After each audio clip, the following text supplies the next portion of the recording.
In the beginning, there was only Anu, a being composed of both light and darkness, material and supernatural, happiness and despair. Anu wished to be free of his evil self and split. The darkness that split shaped itself as a seven-headed dragon, Tatamet. They fought ceaselessly to their eventual destruction. Their destruction gave birth to the universe, where Anu's light created the high heavens.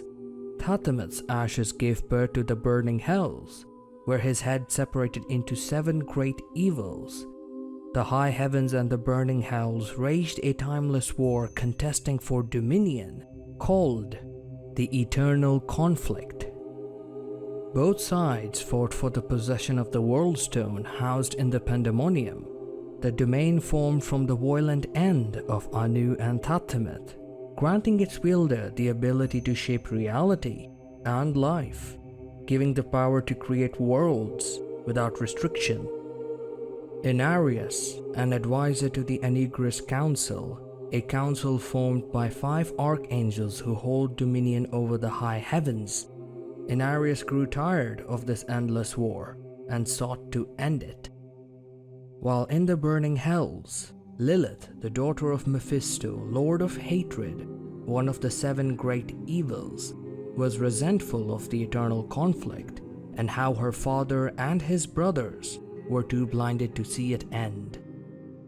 Inarius and Lilith, angel and demon, united in their pursuit to end the eternal conflict.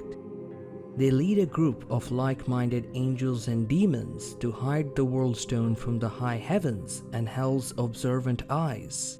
They use the World Stone to shape a new future, a future free from endless war, Sanctuary.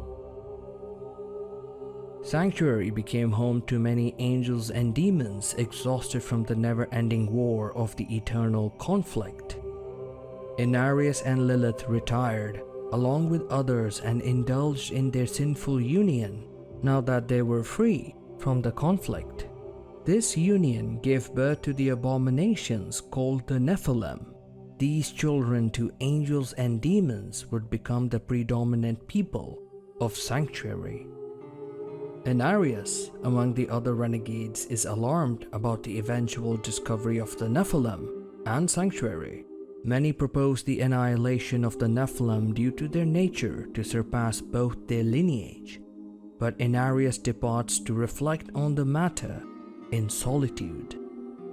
Lilith didn't take these threats lightly. She slaughtered all angels and demons on Sanctuary, leaving Inarius to deal with the matter.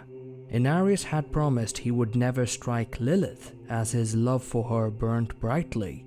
Holding to that promise, he banished her into the void, left alone with his sinful abominations in Sanctuary. Inarius attuned the World Stone to diminish the Nephilim of their power, for he could not bring himself to harm them. After a while, Inarius disappeared. Some claim he took a mortal form to look over his children as they became human with time. In an unfortunate event, the prime evils become aware of Sanctuary. They use the opportunity to weaponize humanity and erected their Temple of Triune. This action brought Inarius out of hiding and raised the Cathedral of Light to counter the rising influence of the prime evils, beginning the Sin War. During the war's final days, Sanctuary became an open battleground for the high heavens and the burning hells.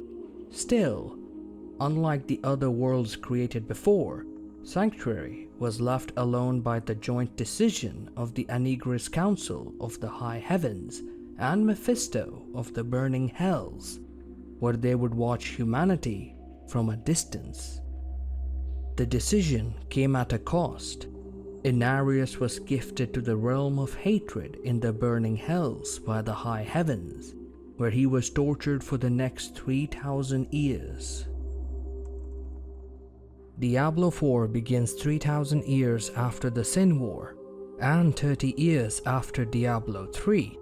Lilith has returned from the void, and Inarius, free from imprisonment, has returned to Sanctuary to stop her. It now falls upon us to begin our journey and stop the Daughter of Hatred from ending us all.